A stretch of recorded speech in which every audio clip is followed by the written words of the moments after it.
स्वागत है आपका वयस्क बाइबल अध्ययन में। इस सप्ताह हम पाठ 10 पढ़ेंगे, अगस्त 31 से सितंबर 6 के लिए। शीर्षक है अंतिम दिन। सबत अपराह्न अगस्त 31 के लिए। इस सप्ताह के पाठ के लिए पढ़े मरकुस 12 का 41 से 44, मरकुस 13 का 1 से 32, दानियल 9 का 24 से 27, दानियल 7 का 25 और पहला थिस्सलुनीकियों 4 का 13 से 18। याद वचन लिया गया है मरकुस 13 का 26 और 27 से। तब लोग मनुष्य के पुत्र को बड़ी शक्ति और महिमा के साथ बादलों पर आते देखेंगे। उस समय वह अपने दूतों को भेजकर पृथ्वी के इस छोर से आकाश के उस छोर तक चारों दिशाओं से अपने चुने हुए लोगों को इकट्ठा करेगा। इस सप्ताह का पाठ मरकुस 12 अध्याय की समाप्ति के साथ एक बहुत ही संक्षिप्त कहानी से शुरू होता है, जहां यीशु एक विधवा के एक छोटे से कृत्य के बारे में गहन बयान देता है। हालांकि इस सप्ताह के पाठ का मुख्य भाग मरकुस 13 यरूशलेम मंदिर के भाग्य के बारे में एक आश्चर्यजनक भविष्यवाणी और बहुत कुछ से संबंधित है। यह अध्याय मत्ती 24 और लूका 21 में इसकी समानताओं के साथ यरूशलेम और उससे आगे यहाँ तक कि दुनिया के अंत तक के पतन के बारे में बताता है। मरकुस 13 जो स्पष्ट करता है वह यह है कि भविष्यवाणी भविष्यवक्ता यीशु के समय से लेकर अंत के समय उसके दूसरे आगमन तक जाती है। यह पैटर्न उस चीज का अनुसरण करता है जिसे अंत समय की भविष्यवाणी की ऐतिहासिक व्याख्या के रूप में जाना जाता है, जो इन भविष्यवाणियों को अतीत में या भविष्य में ले जाने के प्रयास के विपरीत है। मरकुस की किताब में यीशु की कई शिक्षाओं की तरह प्रभु का निर्देश उसके शिष्यों के एक प्रश्न या गलतफहमी के जवाब में है। ये प्रश्न या गलतफहमियां यीशु को मसीही जीवन और अनुभव के लिए महत्वपूर्ण सच्चाइयों को सिखाने का अवसर देती है। यीशु न केवल भविष्य की बात करता है बल्कि अपने शिष्यों को तब और अब भी निर्देश देता है कि आने वाली परीक्षाओं के लिए कैसे तैयारी करनी है। रविवार सितंबर 1 के लिए शीर्षक है दान में दो छोटे सिक्के। मरकुस 12 का 41 से 44 पढ़े। विधवा ने कितना दिया और यीशु ने उसके बारे में क्या कहा। यरूशलेम मंदिर एक अद्भुत सुंदर संरचना थी। शहर में पहाड़ पर मंदिर का प्रभुता था और इसके निर्माण में शामिल विशाल पत्थर आज भी एक चमत्कार है, जिनमें से कुछ का वजन सैकड़ों टन है। मंदिर और पहाड़ पर मंदिर का पुनर्निर्माण और विस्तार 20 ईसा पूर्व के आसपास हेरोदेस महान के तहत शुरू हुआ, लेकिन संरचना का निर्माण और अलंकरण 60 ईस्वी के दशक तक जारी रहा। कई लोग मंदिर के पास महिलाओं के दरबार में स्थित 13 संदूकों में जमा करने के लिए बड़ी भेंट लेकर आए। यीशु वहां पर बैठा हुआ था जब उसने एक विधवा को पास आते और 2 लेप्टा यानी कि सिक्का डालते देखा। यह एक दिनार के यानी 1 का 32 भाग के बराबर होगा, जो एक दिहाड़ी मजदूर की सामान्य मजदूरी है। इसलिए इस महिला की भेंट काफी छोटी थी। हालांकि यीशु उसकी भेंट से प्रभावित हुआ। कई अमीर व्यक्तियों ने बड़ी रकम लगाई, लेकिन उसने उनके जमा किए गए उपहारों पर कोई टिप्पणी नहीं की। परंतु उसने इस विधवा की भेंट की प्रशंसा की। वह कहता है कि उसने बाकी सभी से अधिक दिया। वह कैसे संभव है? यीशु कहता है कि उन्होंने अपनी बहुतायत में से दिया, परंतु इसने अपनी गरीबी में से दिया। उनके पास बहुत कुछ बचा था। इसने वह सब कुछ दे दिया जो इसके पास जीने के लिए था। यह तथ्य उसके उपहार को असाधारण बनाता है, भले ही इसका मौद्रिक मूल्य छोटा था। इस कहानी में संसाधनों के प्रबंधन के बारे में एक गहरी सीख है। परमेश्वर के लिए दान देना अगुवाओं के कार्यों की वैधता पर निर्भर नहीं करता है। मंदिर का धार्मिक नेतृत्व भ्रष्ट था, लेकिन यीशु ने दान को रोकने की पुष्टि नहीं की। यदि कभी भ्रष्ट धार्मिक अगुवे यानी कैफा, अनानियस थे, तो इस समय वे सबसे बुरे लोगों में से थे और यीशु भी यह जानता था। यह सच है कि परमेश्वर की इच्छा के अनुरूप संसाधनों का उपयोग करना अगुओं के पवित्र जिम्मेदारी है। लेकिन यदि वे ऐसा नहीं भी करते हैं, तो भी जो लोग परमेश्वर के लिए दान देते हैं, वे अभी भी अपने दान में धन्य हैं, जैसा कि यह महिला थी। दूसरी ओर जब अगुवे कुछ अप्रसन्नतापूर्ण कार्य करते हैं, तो दशमांश या भेंट को रोकने का मतलब है कि देना परमेश्वर के प्रति आभार व्यक्त करने के बजाय उन लोगों को प्रसन्नतापूर्ण कार्यों से जुड़ा है। ऐसा करना कितना भी आकर्षक क्यों ना हो, यह गलत है। यह कहानी हमें परमेश्वर के कार्य में जो कुछ भी देते हैं, उसके प्रति वफादार रहने के महत्व के बारे में क्या सिखाती है। सोमवार सितंबर 2 के लिए शीर्षक है एक पत्थर पर दूसरा पत्थर नहीं। मरकुस 13 का 1 से 13 पढ़े। मंदिर के बारे में यीशु के कथन पर शिष्यों ने क्या प्रतिक्रिया दी और उनके लिए यीशु के उत्तर का क्या महत्व है। जैसा कि हमने देखा है, मंदिर परिसर वास्तव में एक अद्भुत संरचना थी। जोसेफस ने नोट किया कि परिसर के दक्षिण की ओर रॉयल पोर्टिको में 162 खंभे थे, जिनमें से प्रत्येक के चारों ओर 3 आदमी हाथ पकड़कर पहुंच सकते थे। पुरावशेष 15-11-5, 413 से 414। यीशु कहता है कि यह सब कुछ ढाया जाएगा। इस अद्भुत संरचना के बारे में ऐसी भविष्यवाणी सुनने वालों को दुनिया के अंत जैसी लगेगी। जैसे ही मसीह का ध्यान मंदिर की भव्यता की ओर आकर्षित हुआ, उस अस्वीकृत व्यक्ति के क्या अनकहे विचार रहे होंगे।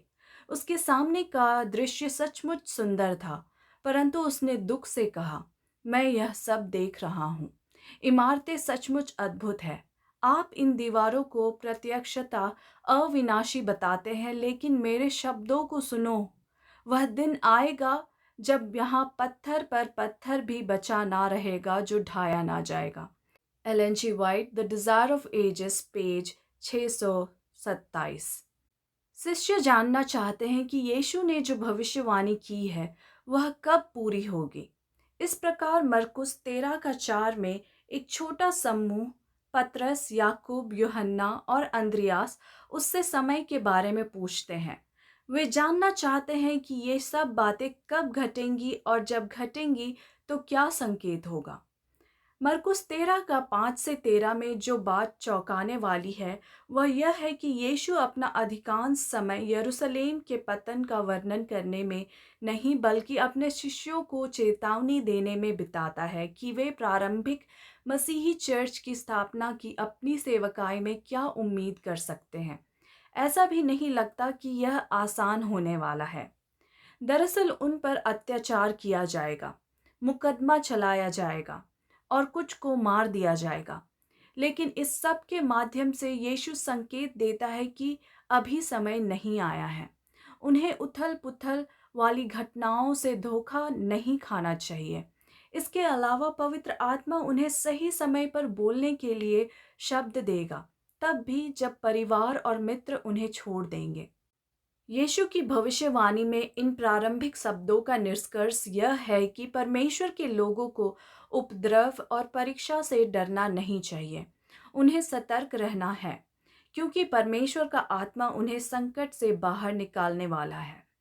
यीशु का अनुसरण करने से आने वाली परीक्षाओं के बारे में आपका अपना अनुभव क्या रहा है?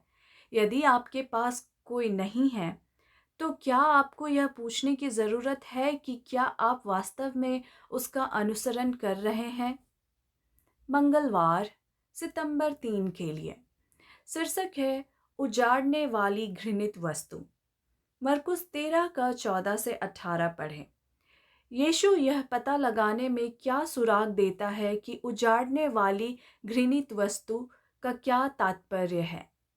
मरकुस 13 का 14 में यीशु यरूशलेम के पतन के केंद्र बिंदु पर आता है। वह उजाड़ने वाली घृणित वस्तु का उल्लेख करता है। प्रभु कहता है कि पाठक को समझना चाहिए। इन शब्दों के साथ यीशु शिष्यों को दानियल की पुस्तक की ओर इशारा कर रहा है। यह शब्दावली दानियल 9 का 27, दानियल 11 का 31 और दानियल 12 का 11 में, दानियल 8 का 13 में एक समानता के साथ प्रकट होती है। दानियल 9 का 26 और 27 पढ़ें। अभिषिक्त व्यक्ति कौन है और आने वाला राजकुमार कौन है? दानियल 9 का 26 में अभिषिक्त व्यक्ति हिब्रू शब्द माशियाह है, अंग्रेजी में मसीहा। दानियल 9 का 24 से 27 के सावधानी पूर्वक अध्ययन से यह स्पष्ट है कि यह अभिषिक्त यीशु मसीह के आगमन को संदर्भित करता है। परंतु आने वाला राजकुमार कौन है जो यरूशलेम नगर को उजाड़ता है? इस शहर को रोमन जनरल टाइटस ने नष्ट कर दिया था। इस प्रकार यह तर्कसंगत लगता है कि वह आने वाला राजकुमार है जिसका उल्लेख दानियल 9 का 26 और 27 में किया गया है। दोनों व्यक्ति जुड़े हुए हैं क्योंकि जिस तरह से मसीहा के साथ व्यवहार किया गया उसने शहर के विनाश का कारण बना दिया। हालांकि यह उजाड़ने वाली घृणित वस्तु क्या है जिसके बारे में यीशु दानियल का जिक्र करते हुए बात करता है? दुर्भाग्य से कई विद्वानों का मानना है कि यह घृणित कार्य ईसा पूर्व दूसरी शताब्दी में एंटियोक्स इफिफेंस द्वारा मंदिर को अपवित्र करने को संदर्भित करता है। हालांकि यह काम नहीं करता है। यीशु ने उजाड़ने वाली घृणित वस्तु का वर्णन इस प्रकार किया है जो उसके समय के बाद घटित होती है। इसलिए यह शायद ही किसी ऐसी चीज का उल्लेख कर सकता है जो मसीह के सांसारिक सेवकाई से 2 शताब्दी पहले घटित हुई थी। इसके बजाय घृणित कार्य संभवतः 60 के दशक के उत्तरार्ध में यरूशलेम की घेराबंदी के दौरान इस्राएल में रोमन मूर्ति पूजक मानकों के रोपण को संदर्भित करता है। यह मसीहियों के भागने का संकेत था, जैसा उन्होंने किया। जैसा कि यीशु ने भविष्यवाणी की थी, यरूशलेम का विध्वंस हो गया। हम उस पर और बाइबल की सभी भविष्यवाणियों पर भरोसा करना कैसे सीख सकते हैं? बुधवार सितंबर 4 के लिए शीर्षक है महान क्लेश। मरकुस 13 का 19 पढ़ें। यह पदस्थल किस ओर संकेत करता है? उजाड़ने वाले घृणित वस्तु के संबंध में मरकुस 13 का 14 वह आधार है जिसके चारों ओर अध्याय घूमता है। मंगलवार का अध्ययन देखें। मरकुस 13 का 19 एक संक्रमण बिंदु को भी चिन्हित करता है। यह उस महान क्लेश को संदर्भित करता है जिसकी दुनिया के निर्माण के बाद से कोई बराबरी नहीं है। यह यरूशलेम के पतन के समय हुए उत्पीड़न से कहीं अधिक या अधिक व्यापक उत्पीड़न को दर्शाता है। मरकुस 13 का 19 भी भविष्य काल में बदल जाता है जो यीशु के समय से अधिक दूर की घटनाओं की ओर इशारा करता है। जैसे मरकुस 13 का 14 दानियल 9 की भविष्यवाणी को प्रतिध्वनित करता है, यहाँ मरकुस 13 का 19 से 23 में वर्णित महान उत्पीड़न दानियल 7 और 8 की भविष्यवाणियों को प्रतिध्वनित करता है, जहाँ छोटे सींग वाली शक्ति परमेश्वर के लोगों को समय और समयों और आधे समय, जो कि दानियल 7 का 25, 1260 दिनों की यह भविष्यवाणी अवधि 1260 शाब्दिक वर्षों के बराबर है। गिनती 14 का 34, यजेकिएल 4 का 6। यह समय 538 ईस्वी से 1798 ईस्वी तक बढ़ा दिया गया। 1798 ईस्वी में नेपोलियन ने पोप को बंदी बनाने के लिए अपना सेनापति भेजा।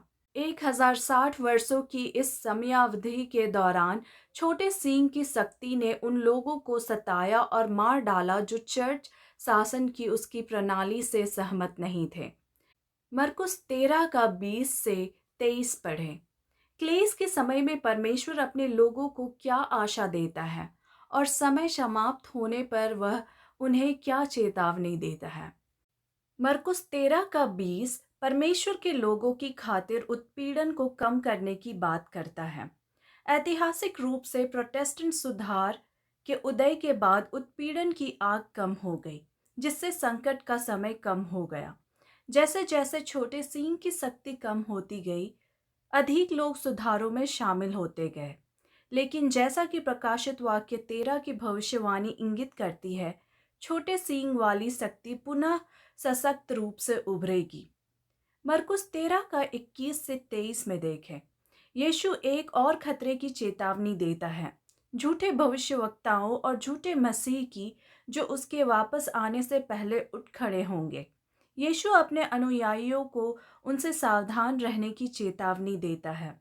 जिस समय यीशु ने झूठे मसीहों के बारे में चेतावनी दी थी, तब उसका आंदोलन अभी शुरू भी नहीं हुआ था, और फिर भी वह ऐसी अद्भुत भविष्यवाणी करने में सक्षम था जो सच हो गई है। यानी कि आज भी लोग यीशु होने का दावा करते हैं। इस भविष्यवाणी से परमेश्वर के वचन पर हमारा भरोसा कैसे बढ़ना चाहिए? बृहस्पतिवार सितंबर 5 के लिए शीर्षक है मनुष्य के पुत्र का आना। मरकुस 13 का 24 से 32 पढ़े। यहाँ किस महान घटना का वर्णन किया गया है? यह कोई और नहीं बल्कि महिमा के साथ यीशु मसीह का आना है, जो सूर्य, चंद्रमा और तारों में संकेतों से पहले हुआ था। नया नियम एक अद्भुत घटना की ओर इशारा करने वाली भविष्यवाणियों से भरा है। प्रेरित पौलुस ने पहला थिस्सलुनीकियों 4 का 13 से 18 में इसका विस्तार से वर्णन किया है, जहाँ पर उन लोगों के बारे में बात करता है जो मसीह में सो गए हैं और उन्हें जीवित कर दिया गया है, और हवा में मसीह से मिलने के लिए जीवित संतों के साथ उठा लिए गए हैं। पहला कुरिन्थियों 15 में प्रेरितों मृतकों के पुनरुत्थान की वास्तविकता के बारे में विस्तार से बात करता है, जो मसीह के वापस आने पर होता है। पतरस 3 का 3 से 13 में भी उस महान दिन का वर्णन करता है और समझाता है कि प्रभु अपने वादे के प्रति धीमा नहीं है, बल्कि चाहता है कि सभी लोग पश्चाताप करें। प्रकाशित वाक्य में भी मसीह के वापस आने का सजीव वर्णन है। देखें प्रकाशित वाक्य 1 का 7, प्रकाशित वाक्य 6 का 12 से 17, प्रकाशित वाक्य 14 का 14 से 20 और प्रकाशित वाक्य 19 का 11 से 21। नए नियम की सुसंगत शिक्षा यह है कि मसीह के पुनः आने का व्यक्तिगत, शाब्दिक, दृश्यमान और श्रव्यता वास्तविक है। जब वह आएगा तो सब लोग उसे देखेंगे। हालांकि यीशु का इस पीढ़ी और उस दिन या उस घंटे से क्या मतलब है? इन शब्दों ने कई लोगों को परेशान किया है, क्योंकि जाहिर तौर पर जिस पीढ़ी से यीशु ने बात की थी वह बहुत पहले ही गुजर चुकी है। इस अनुच्छेद के लिए कई समाधान सुझाए गए हैं। कुछ लोगों का तर्क है कि पीढ़ी शब्द लोगों की एक जाति, इस मामले में यहूदियों को संदर्भित कर सकता है। कहने का तात्पर्य यह है कि मसीह के लौटने से पहले यहूदी जाति नष्ट नहीं होगी।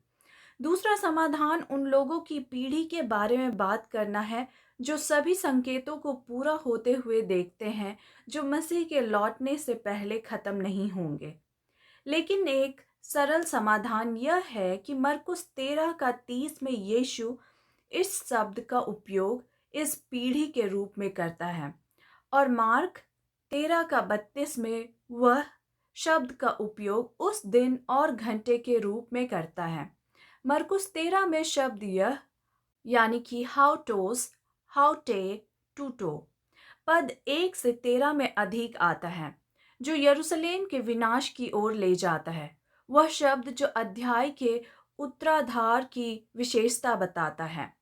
इस प्रकार यह पीढ़ी संभवतः पहली शताब्दी की पीढ़ी को संदर्भित करती है, जिसने यरूशलेम का विनाश देखा, जैसा कि मरकुस 13 का 30 वर्णन करता है।